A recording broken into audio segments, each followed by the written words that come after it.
ऐसा बहुत ही कम होता है और जब भी होता है तो बहुत मज़ा आता है that you are going to buy a phone, not you are not even going to buy a phone, just ऐसे ही नॉर्मली आप सर्च कर रहे हो और आपको देखने को कुछ ऐसा मिलता है जो आपको नॉर्मली देखने को नहीं मिलता है। ये सेम चीज़ मेरे साथ हुई सितंबर के महीने में, 25-26 सितंबर around. I was just scrolling Amazon और एक ऐसी चीज़ मुझे मेरे देखने को मिली कि Xiaomi 14C, इस फ़ोन का प्राइस ड्रॉप होके कितना, मतलब you can guess the phone launched at around 42,000 rupees but it was just for 25K, like 1000 and one more thousand, like 27. That was max. Cut to the chase, I bought that phone and I realized this one thing, bhai ke there's a big change. So this is Realme 10 Pro Plus which I was using, and let me be honest with you, 2022 में मैंने ये phone ख़रीदा था और जब ये phone मैंने ख़रीदा था ना, ये नंबर सीरीज़ का लेटेस्ट फ़ोन था। मैं इस फ़ोन को ख़रीदने पे जितना खुश था उतना ही ज़्यादा बुरा मेरे को लगा जब मैंने इस फ़ोन को ना यूज़ किया लंबे टाइम तक। इस फ़ोन को लेने के बाद मुझे कर्व डिस्प्ले से हेट, मतलब बहुत गुस्सा आने लगा। यार ये नंबर सीरीज़ का फर्स्ट फ़ोन था और इसके अंदर में ना ये भी नहीं था, व्हाट वी से OIS नहीं था।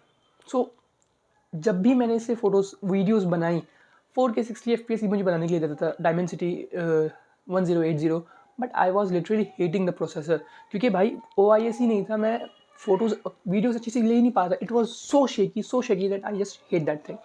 Cut to the chase, when I shifted on this thing I realise this one thing कि भाई वीडियो की क्वालिटी बहुत अलग हो गई। अभी मैं इसी फ़ोन से शूट कर रहा हूँ।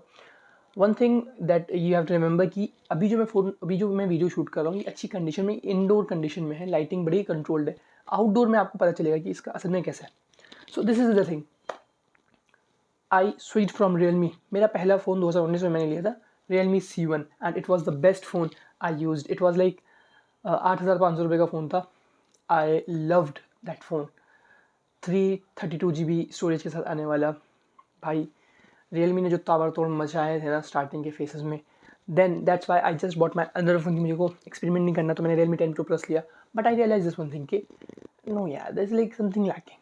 सो my third phone is this phone and I am totally satisfied with the price range I bought this phone and the performance it care. तो अगर हम बेसिक लेवल पे कंपैरिजन करें, देखिए इसको कंपैरिजन करने का एक रीज़न जो बहुत इंपॉर्टेंट है वो ये नहीं है कि मतलब इन दोनों फ़ोन्स का ना कंपैरिजन कहीं ना कहीं बराबर नहीं होगा, क्योंकि ये फ़ोन जो है 2024 वगैरह में लॉन्च हुआ था और रियलमी 2022 में जो लॉन्च हुआ था 10 Pro Plus। But the thing is कि मैंने इनके प्राइस बहुत ही ज़्यादा ना सिमिलर प्राइस पे इन फ़ोन्स को पाया, मतलब मैंने जो इनको पर्सनली ख़रीदा। One thing which I really like about some brands that Xiaomi ने ना इस फ़ोन का प्राइस डाउन किया लगभग 15-20 हज़ार रुपये, लेकिन रियलमी के कभी भी कोई फ़ोन्स के प्राइस आपको ऐसे गंदी तरीके से डाउन होते हुए नहीं मिलते। हाँ, एक दो हमारे पास एग्जांपल्स हैं, लेकिन उनकी नंबर सीरीज़ कभी डाउन नहीं जाती है। उनके फ्लैगशिप्स नए साल लॉन्च होते हैं फिर भी नहीं जाती है, and I hate this fact. Come Xiaomi ने इस फ़ोन का प्राइस कम किया, लेकिन उन्होंने कहीं भी इसके परफॉर्मेंस में कोई भी प्रॉब्लम नहीं है। इसके अंदर में स्नैपड्रैगन 8S Gen 3 है and it's a killer hardware. Let me be honest with you, मुझे इसे चलाने में बहुत मज़ा आता है। बहुत स्मूथ काम करता है रियलमी UI से, और Xiaomi UI पे मैं शिफ्ट हुआ, मुझे लगा था यार ये बड़ा ही वो होगा, मतलब मज़ा नहीं आएगा, रियलमी वाला फ़ील है। बट मेरे एक दोस्त ने ना पोको F1 लिया, F5 लिया basically, and that F5 somewhere motivated me to also go from this from Realme to Xiaomi.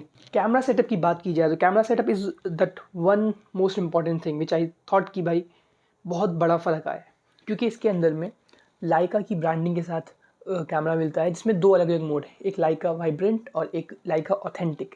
Authentic is somewhat very very raw, जिसमें आपको बहुत डार्कर कलर मिलते हैं। Vibrant is quite fruitful to the eyes, आपको देखने में बहुत अच्छे लगेंगे, ठीक है, बहुत ही लाइटिश टाइप के लगेंगे। और जहाँ तक बात रही ऑथेंटिक के, they are somewhere, I thought that they are somewhere darker side. I like both of the quality. It's like भाई मेरे लिए तो फ़ायदा ही है ना, मतलब एक सिंगल कैमरा सेंसर में मुझे दो अलग अलग, एक सिंगल फ़ोन के अंदर में मुझे दो डिफरेंट काइंड ऑफ वो देखने को मिल रहा है। In the end if I talk about कि मुझे क्या अच्छा लगा जब मैंने रियलमी से इसमें शिफ्ट किया शाओमी के अंदर में, I liked pricing first of all, most important thing. I liked कि किस तरीके से कर्व डिस्प्ले से जब मैं नॉर्मल एक, ये भी कर्व्ड ही है लेकिन ये उतना कर्व नहीं है basically. I like the form factor, the small form factor, एक बड़े फ़ोन से ऐसे बड़े फ़ोन से उस पर शिफ्ट होना, it was really good form factor which I liked. Camera is one of the best thing. Okay, hard अगर मैं सॉफ्टवेयर की बात करूँ तो ऐसा नहीं कि टाइम टू टाइम बहुत हाई लेवल पे मुझे परफॉर्मेंस अपडेट्स सॉफ्टवेयर अपडेट्स मिलते हैं, but on the other hand what one thing which I liked कि सॉफ्टवेयर कहीं ना कहीं बहुत ज़्यादा अच्छी तरीके से ऑप्टिमाइज लगता है मुझे, बहुत ज़्यादा स्लो फील नहीं कराता या लैगी फील नहीं देता है मेरे को। वो उसका रीज़न कहीं ना कहीं अच्छे हार्डवेयर होने का भी हो सकता है कि Snapdragon 8S Gen 3 very capable processor और डायमेंसिटी 1080, मैं इस चीज़ को समझ सकता हूँ बिल्कुल। बट द थिंग इज़ कि जिस चीज़ से मैंने जंप मारा, जिस प्राइस रेंज में मैंने अपने प्राइस रेंज में कोई ज़्यादा नहीं बहुत एडवांस नहीं किया, लेकिन इस नंबर सीरीज़ में, जो कि नंबर सीरीज़ के साथ पता है एक और दिक्कत क्या कर रहे हैं रियलमी वाले की, वो बहुत ज़्यादा, I like this brand, this was my first mobile phone brand, but उन्होंने नंबर सीरीज़ को इतनी फास्टली मार्केट में लॉन्च किया that somewhere the uniqueness is lost for me for right now. मेरा जो है ना थोड़ा सा ट्रस्ट जो है वो शाओमी की तरफ ज़्यादा है। फ्यूचर का कुछ नहीं कर सकते, future is a mystery, present is a present, past is gone. So thank you for watching the video.